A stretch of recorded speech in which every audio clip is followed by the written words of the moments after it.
Panena te deva katha sudhaya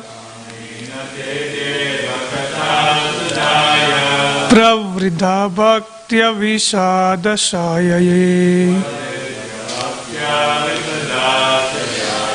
Vairagya sharam pratilabhya bodham Yatanjasanviyurakunta dinsyam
Panena te deva katha sudhaya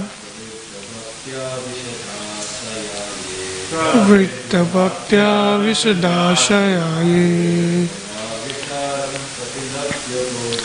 Vairagya sharam pratilabhya bodham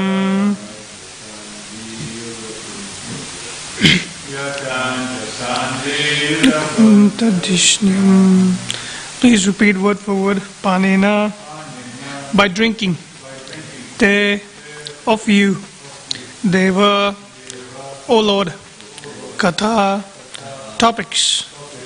Sudhaya, of the nectar. Pravriddha, highly enlightened. Bhaktya, by devotional service. Visada ashaya, with the greatly serious attitude. Yea, those who Vairagya sharam, the entire purport of renunciation. Pratilabhya, achieving.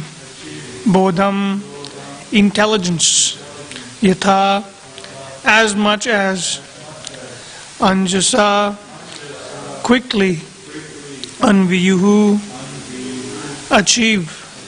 Akunta Dishnyam, Vakunta Loka, in the spiritual sky. Translation and purport by His Divine Grace A.C. Bhaktivedanta Swami Prabhupada, Srila Prabhupada Ki Jai. Translation. O Lord, persons who because of their serious attitude attain the stage of enlightened devotional service, achieve the complete meaning of renunciation and knowledge, and attain the Vakunta Loka in the spiritual sky simply by drinking the nectar of your topics. Purport. The difference between the impersonalistic mental speculators and the pure devotees of the Lord is that the former pass through a miserable understanding of the absolute truth at every stage, whereas the devotees enter into the kingdom of all pleasures even from the beginning of their attempt. The devotee has only to hear about devotional activities, which are as simple as anything in ordinary life, and he also acts very simple. Whereas the mental speculator has to pass through a jugglery of words, which are partially facts and partially a make-show for the maintenance of an artificial impersonal status. In spite of his strenuous efforts to attain perfect knowledge, the impersonalist attains merging into the impersonal oneness of the Brahma Jyoti of the Lord. which is also attained by the enemies of the Lord, simply because of their being killed by him. The devotees, however, attain to the highest stage of knowledge and renunciation and achieve the Vaikuntha Lokas, the planets in the spiritual sky. The impersonalist attain only the sky and does not achieve any tangible transcendental bliss, whereas the devotee attains to the planets where real spiritual life prevails. With a serious attitude, the devotee throws away all achievements like so much dust as he accepts only devotional service, the transcendental culmination. Om Jnanatirandasya Jnananjana Shalakaya Chakshurun Militam Yena Tasmai Shri Gurve Namaha. Jai Shri Krishna Chaitanya Prabhu Nityananda Shri Advaita Gadadhar Shivasadi Gaura Bhakta Vrinda. Hare Krishna Krishna Krishna Hare Hare, Hare Rama Rama Rama Hare Hare.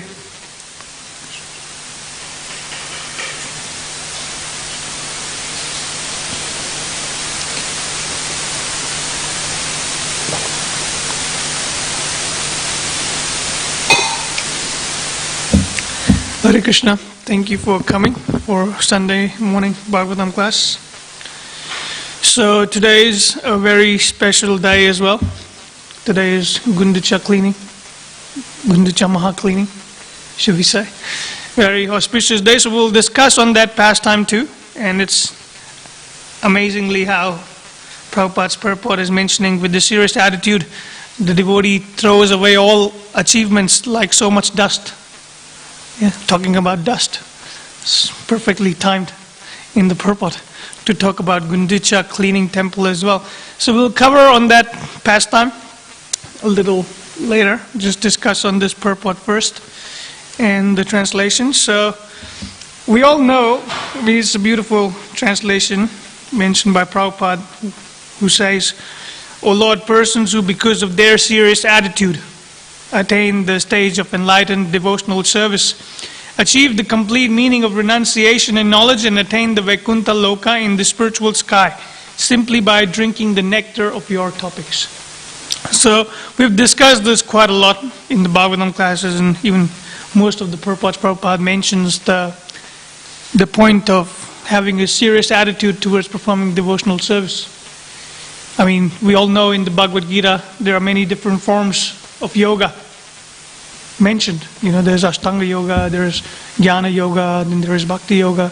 There's different forms mentioned.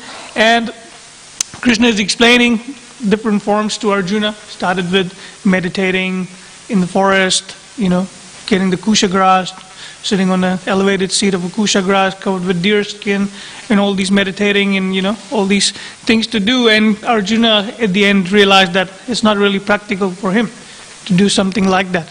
You know, he tells Krishna that, and he asks, who is there, oh, what else can I do? You know, because this is not something I think I'll be capable of doing.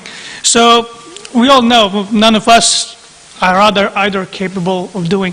There are many yogis in India or many other parts of the world now that perform different austerities, different tapasyas, you know, just to control the mind, the senses, control, you know, all the bodily things that they can externally perform, like all these poses, sitting like in, you know, straight back for long hours, and you just meditate and, you know, just chant Om or some other form of impersonal mantras. But for a devotee, it's not recommended. You know, as Prabhupada mentions from the very beginning, a devotee just chants Hare Krishna, performs his mind and senses in the service of the Lord. And what happens when he does that? He's automatically getting purified. Because both of the processes are for purification. Purification is how it starts. If you perform different yogic practices, you're purifying your consciousness, your body and mind. Same with Bhakti Yoga. Ours is even a little better, because we try to focus on the Supreme Lord. Think about the pastimes, the name, form of the Supreme Lord. But for other yogis, it's not really like that. For them, it's more like just think of nothing. You know, don't think of anything. Just close your eyes. What happens when you try to close your eyes? It's difficult not to think of anything. I remember once I was on book distribution and I spoke to someone and he said, yeah, I do a lot of meditation. So I'm like, what sort of meditation do you do? And that person said, I just close my eyes and try to think about nothing. I'm like, how well is it going? You know, trying to think about nothing. How much have you succeeded in that? So he's like, oh, not very much, because I'm always thinking. So I'm like, well, that's the nature of the mind. The nature of the mind is to think. And the only day you'll stop thinking is probably when you die. You know, then you're not thinking anything because you're dead. So I would not recommend not thinking. Instead, I would recommend thinking the great things, the positive side. You know, not the bad sort of things.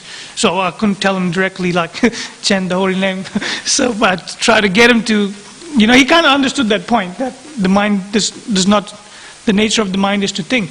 So there's always something. So that's why we have a process that is easy and recommended in the age of Kali. Our job is to chant the holy name of Krishna and try to engage our mind throughout the day. We have set up practices that we can engage the senses and our mind in the activities of devotional service. So we know there is, and you know, Krishna doesn't, well, in the Vedas, you can read the Vedas or you can be a Jnana yogi or something, you know, and try reading the Vedas, but the Vedas would not make any sense, you know, because Vedas is the same, as we all know. It's available throughout the world, but not everyone is a devotee of Krishna. Just by reading the Vedas, you may not become a devotee of Krishna, unless you have that serious attitude of devotional service, right? So devotional service is the key. You can be a great Vedic scholar and still not be able to understand a single thing about the Vedas. Because the essence of Vedas is to dedicate your life and understand the qualities of Supreme Personality of Godhead. So you can be a great scholarly person of Vedas, you know every single 18,000 verses of Bhagavatam, but wouldn't be able to understand it unless you have heard it through devotional service. So that's the process.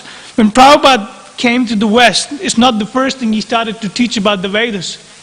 Instead, first he engaged everyone in devotional service. Because through the process of devotional service, the Vedas will be clear. Right? We have this, I was going through Sri Brahma Samhita yesterday.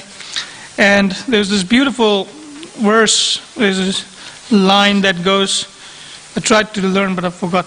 Vedeshu durlabam adurlabam atma bhakto. Yeah? Vedeshu durlabam adurlabam atma bhakto. So what does that mean?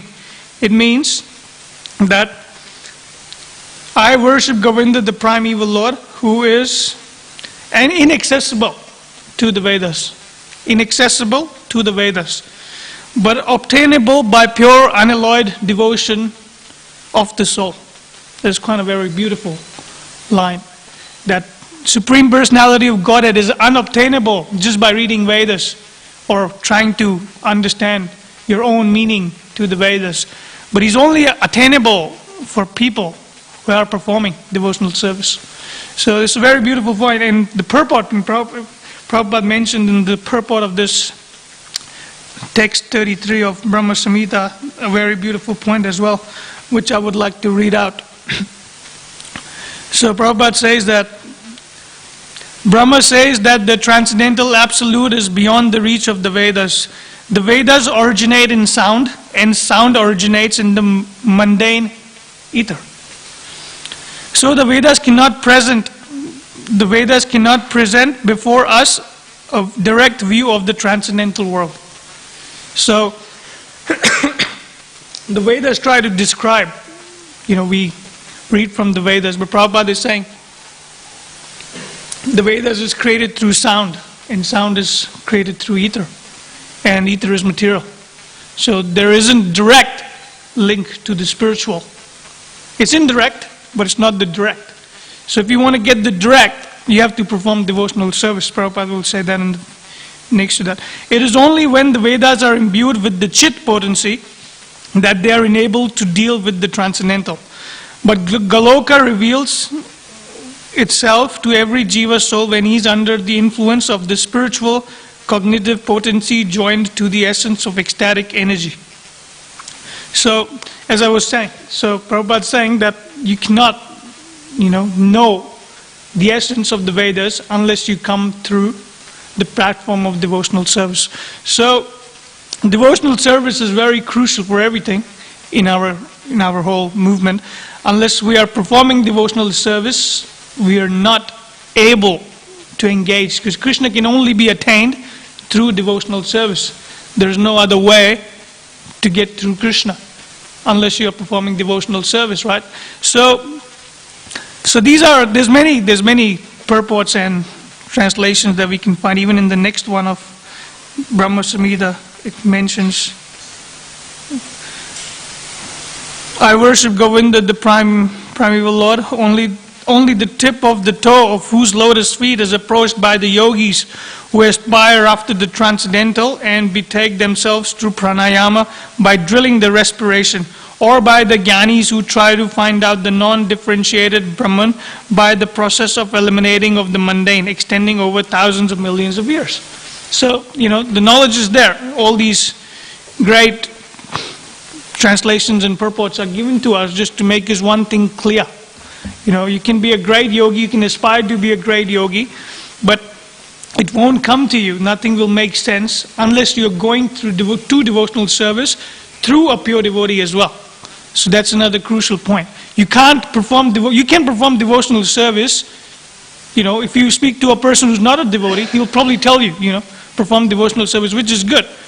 But the purification will only work when it's coming from a pure devotee, right? Unless it's given to you by the parampara or by the disciplic succession of great devotees who understand the matter, who understand the spiritual concept.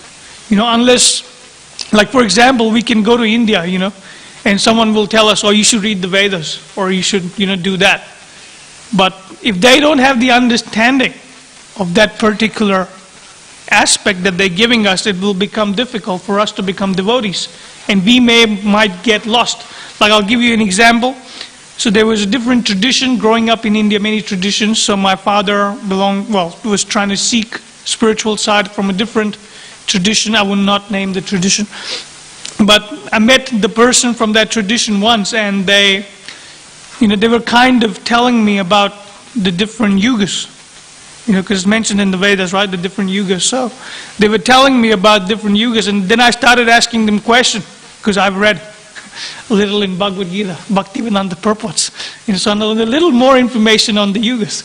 So I said, do you know the time frame? Like how long does a yuga last? It's like, no, that's not mentioned in the Vedas. That's what they said to me. So I'm like, so you're following the Vedas, aren't you? So I can give you the time frame because I've read it in the Vedas. So the people are not, well, as we know, the cheating mentality of human is one of the human natures, the mentality to cheat. So if someone doesn't know something, it's very difficult in Kali Yuga for them to say, I don't know. Because if you say that, what happens? People may think that you don't know, you're inferior. But in our ISKCON, we can see people are trained in such a way. If you don't know something, please don't talk about it. That's how we train people in bhakti. Because what's worse than giving no information is giving wrong information, right? If you give no information, there's no damage to that person or to that information. But if you give wrong information, there's a lot of damage done. So that's why we request everyone, one shouldn't talk about topics that they don't feel comfortable with, or they have no much knowledge into that. Like if I'm giving a Bhagavatam class, I would not talk about the tattvas and the potencies because I do not understand that concept very well. So I'd stick to the concept that I do understand and try and give knowledge or try to share some insights or my own realizations from the other side. So this is also an interesting point that we should know, that we shouldn't just say any random thing, that comes to the mind and just say, oh, this is it, It may, unless it's coming from the source, unless it's bona fide information. There was many times that people would ask Prabhupada many questions, and Prabhupada would, sometimes he did say, he didn't even reply. We know from the past times that Prabhupada sometimes wouldn't reply to people who are not asking the question with the right mentality. If you don't have the faith in the Guru, or if you're just trying to question, trying to bring the guru down, a guru would not reply, because a person to inquire knowledge has to be surrendered, right? Tadvidi pranipatena pariprashnena sevaya. Right? What does that mean? It means that one should perform devotional service and take shelter of the guru. Then the guru who has seen the truth will be able to impart knowledge. So that's the first process. Even in Chaitanya Leela, we see many places, there's people that come to Lord Chaitanya and question. And then Lord Chaitanya just take the humble road and he said, I don't know anything. You're the one who know everything. Many times we've seen Lord Chaitanya do that. Why is Lord Chaitanya, who is Krishna himself, taking that road? Because he can see it in that person that there is envy, And when we see it with that envy, we see that little spark.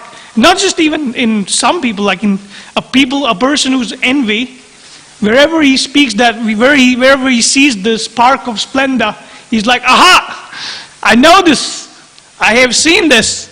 It's coming from the Supreme, and I'm envious of the Supreme. So I've become envy of that person too. So we shouldn't take shelter of that mentality. Instead, we should just take shelter of chanting Hare Krishna, because much easier. Because when you do that, it's a purification process. As Lord Chaitanya has given us, we know, Chaito Darpan Marjana. So it's cleaning the heart process. It takes time to clean, but it does clean. If you haven't seen any result in yourself, you can try and look for some serious practitioners in the form of senior devotees who've been practicing for a long time. Because that's only when you will be able to tell. Like, how do we see a person is successful? How do we have faith? How do we set up the faith? By looking at our seniors who have been in this process for longer. Like it is said, if you're a new, like I remember when I was studying marketing at university, one of our projects was to spend time in a firm or with people who are successful in that industry. So, because you will only know the deep insights of how things really work. I can give you more theoretical knowledge, as much as I can, but unless you have the Vijnana side, it will not be easy for you to understand.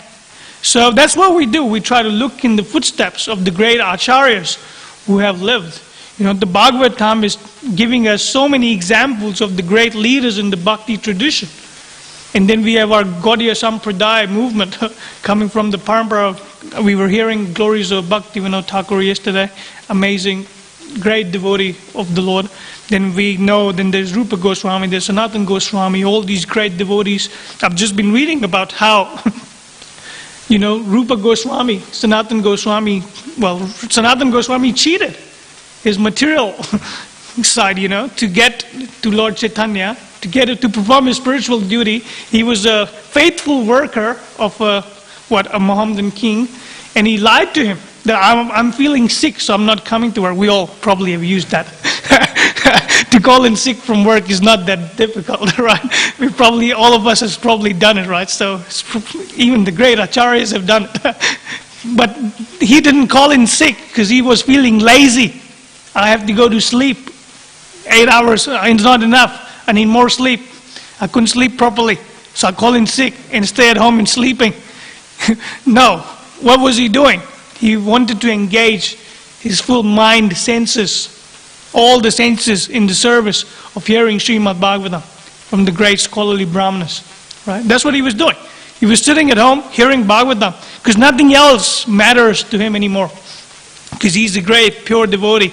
When we reach at that platform, all we want to do is hear Krishna Katha and enjoy, relish the nectar of Krishna Katha. Because one who has tasted this nectar of Krishna Katha, everything else is mundane to that person. Nothing else is important other than hearing Krishna Katha. So that's what Sanatana Goswami was doing. He called in sick, sitting at home hearing Bhagavatam, and then the king comes and said, "Oh, what are you doing? I thought you were sick. I sent my physician to check. He said you're not sick." He's like, "Well, I cannot perform my duty anymore." And then what did the king do? He put it in prison. But he was so humble devotee because he's hearing Bhagavatam. He's such a humble devotee that he said takes whatever comes, Krishna will give protection. That's how a devotee thinks. In any situation, he's not disturbed.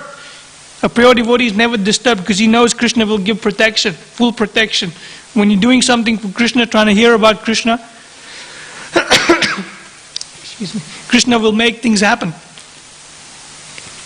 And when Rupa Goswami and his younger brother, who was the younger brother who went to see Lord Chaitanya? Anupam Malik. Yes, they went to see Lord Chaitanya in, where was he, in Vrindavan that time? Or in Vrindavan?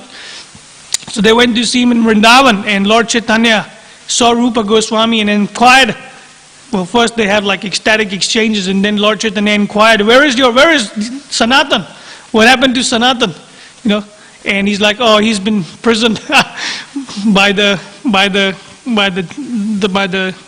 king, and he's in the prison, and you know, please do something to help him come to Vrindavan to see you. And Lord Chaitanya is like, oh, he's already free now, don't worry about him. So first Lord Chaitanya asks the question, and then he gives the answer himself. So he's already free now, don't worry about him, he'll be coming soon. So don't take stress about your brother. So that's the glories of the Lord. No one can understand in pastimes, he knows everything, right? So these are the beautiful pastimes, you know. When we read these pastimes, we realize how much beauty they have.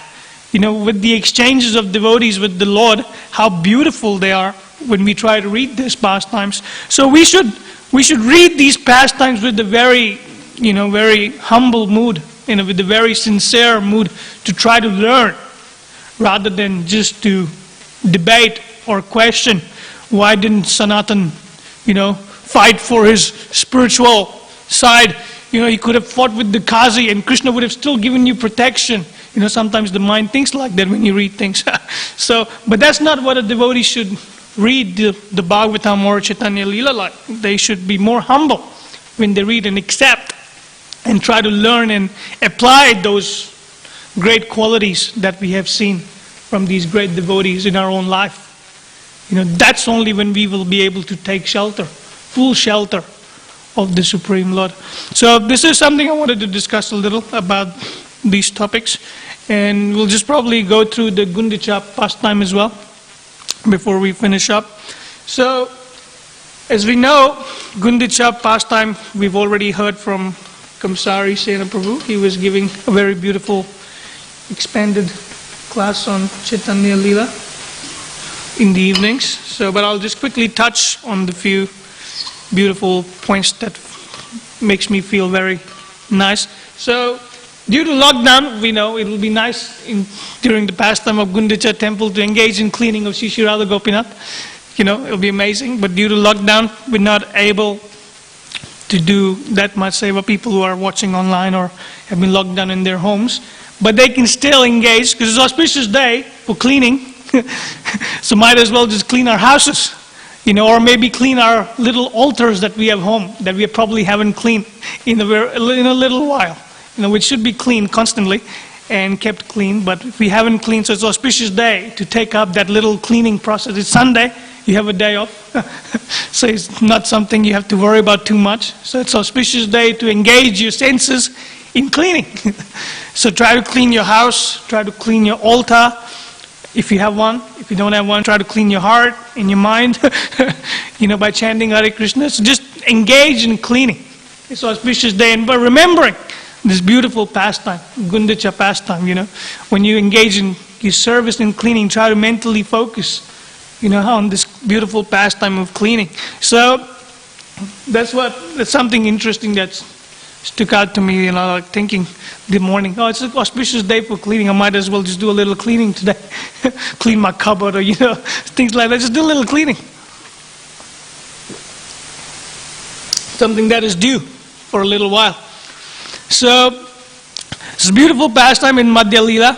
I don't know the chapter number, but, you know, remember the chapter number? 13? Something like that. So, it's a beautiful chapter. How it starts is the King Pratapradrudra. It's a complicated name. So, the king is wanting to see the Supreme Lord Chaitanya, and Lord Chaitanya is still not keen to see him because he is a sannyasi. He's playing the role of the sannyasi, even though in the heart he knows his intentions are pure, but because he's playing the role of sannyasi, he's not taking to see him. And then, as we all do, King Taparudra has done the same, looking for the shelter of the devotees and try to tell the devotees, please get me a darshan, with Lord Chaitanya. Do something. He went to Ramananda Roy, tells him, please do something, You are so sincere and you're like one of his favorites. If you would say something, he wouldn't say no, like sometimes we see devotees come and they tell the pujaris or something, give us some maha, give us some maha. And through the mercy of pujaris, we're able to accept that maha. So similarly, he thought by the mercy of Ramananda Roy, he'll be able to access the Lord, which is the process really. Only by the mercy of a pure devotee, you're able to access Krishna. So he's in that footsteps. He's asking Ramananda Roy to access him. And then Ramananda Roy has a meeting with all the other Vaishnavas and decides that if we all go together, maybe Lord Chaitanya wouldn't be able to refuse seeing him, and he might see him. But Lord Chaitanya then still says no, and then Lord Nityananda comes up with a beautiful idea that if we give a little cloth, he would be a little more sympathized, he would be a little more peaceful and not commit suicide. So he gives him a piece of cloth, and then he sees his son. And the beautiful thing about seeing his son, the son of the king, is he has blackish form. He's looking like Krishna. He's wearing a yellow cloth, yellow dhoti. And when he comes in front of Krishna, Lord Chaitanya just goes in ecstasy because he gets reminded of Krishna. And then he makes the son a pure devotee instantly. He looks like Krishna. He's a pure devotee. That's it. He makes him a pure devotee, and then he's dancing and jumping in ecstasy, the son, and then son gets delivered. The son of the king gets delivered. So then comes the whole pastime of Gundicha cleaning, how Rath Yatra is about to come, and Lord Chaitanya goes up to the pujaris of Jagannath temple, requests them, begs them. It's actually mentioned that he begs them. He begs them to please let me clean Gundicha temple. And then the pujaris are going, oh no, it's Krishna himself. Why is he doing this? Everything is yours. You decide what you want to do, and we will make sure it's done. It's such a menial task, cleaning. You shouldn't engage. You are the Supreme Personality of Godhead. You shouldn't engage in such a menial task of cleaning. Please tell us. We will do everything. But Lord Chaitanya, no, I want to do this. And then Pujari said, of course, if you want to do it, then it's only your pastimes, so we cannot say anything. So you just please order us what needs to be done.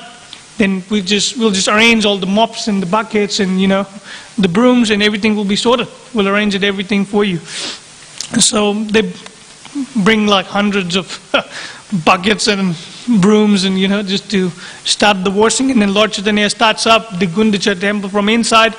He does a little quick broom, then he's washing the ceilings, starts from the roof, cleaning the roof, and then cleaning the floors, and then cleaning the altar, and Singhasan especially, he cleans himself. So all these cleaning he starts doing, and just while he was doing cleaning, the interesting point that I read was everyone was chanting Hari, Hari, constantly chanting Krishna, Krishna.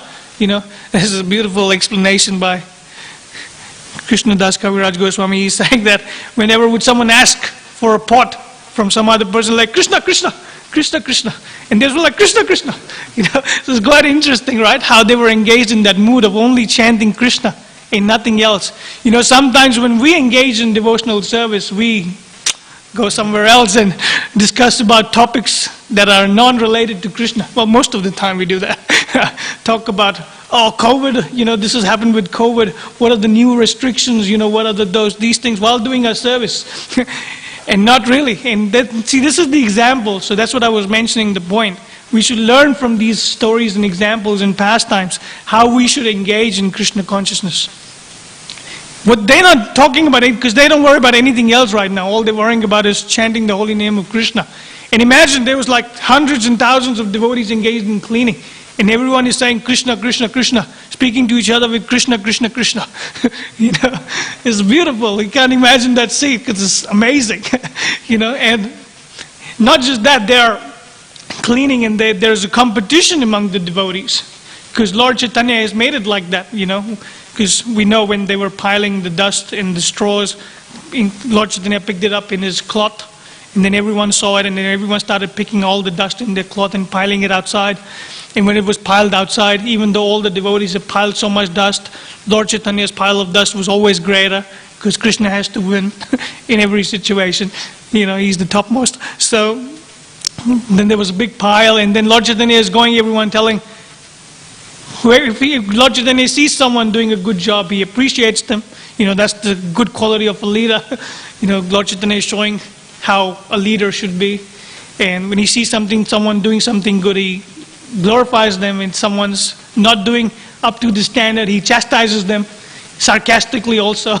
It was mentioned, I was reading this morning, that when Lord Chaitanya went and he didn't see someone performing up to the standard, he went to that person and said, "Oh, you're doing very well. Maybe you should teach like this to everyone." That's what Lord Chaitanya is saying. And then that person feels very guilty, being spoken like that by Lord Chaitanya. And then he kind of, very attentively tries to fix his act. So these are the pastimes of the Supreme Lord. When we read about these, they're very beautiful. And then there's someone, washing Lord Chaitanya's feet and drinking that water inside the temple. And then Lord Chaitanya goes, what are you doing? Why are you making such offenses? Inside the temple of Lord Jagannath, you're drinking like water, washing my feet and drinking. And then he calls, Swarup Damodar, look what your Bengali devotee has done, And then Lord Swarup Damodar just grabs him by his neck and just throws him outside in front of the Lord, even though the Lord knows the intentions are pure, but still he is playing the role of a sannyasi. So we should understand that role. I was thinking about this point as well, that many times our leaders or our managers or, the senior devotees may act in a way that may not be liked or may hurt our false ego, may temper it. But that doesn't mean we should judge their motivation, because they are playing that role. They're in that position where they have to make sure things are run in a smoother way. So we shouldn't, try to judge that person. He's not doing that to him, but he's only doing that to me. Maybe he's envious of me. Maybe he doesn't like my service, then have all these concocted ideas in her head.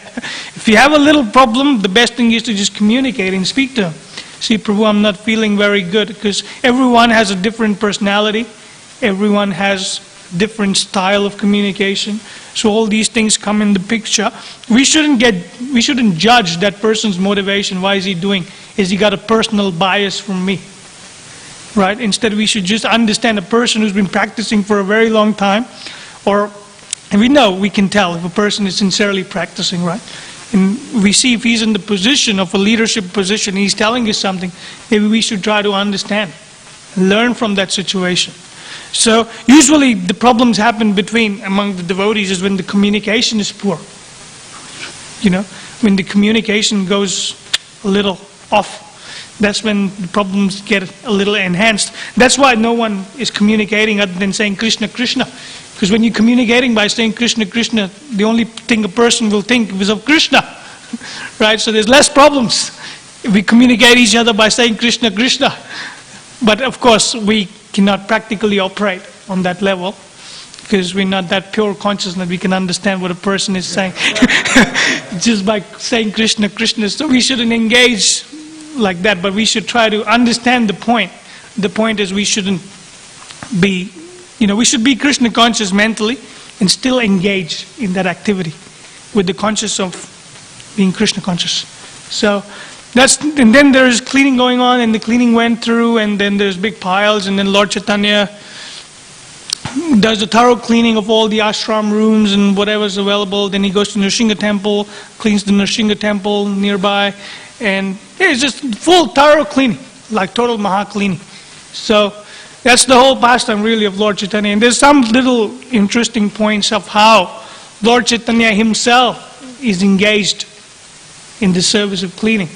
So when we see, there's beautiful pastimes, and you can read in Prabhupada Lila Amrita, how Prabhupada, once there was some Mataji cleaning a temple floor, and Prabhupada was there, and he saw this Mataji cleaning the temple floor, and she was doing it the wrong, because she's never like, in the Western, there's only mops and brooms, there's no hand labor of cleaning the floor, wax on, wax off. There's nothing like that. So the Prabhupada gets down on his knees and he shows the lady how, with your hands you can do great mopping, polish, the floor nicely. So Prabhupada we saw that in Prabhupada. He was so humble, He didn't think, I'm a great Brahmana, I'm not going on my knees and, doing this menial service. Many Brahmanas in India would think like that. I got nothing to do with this menial job, so I just only engage in the higher spiritual, talk about Radha, Krishna, Rasa, Leela. These are the activities I want to engage in, not cleaning the floor, no.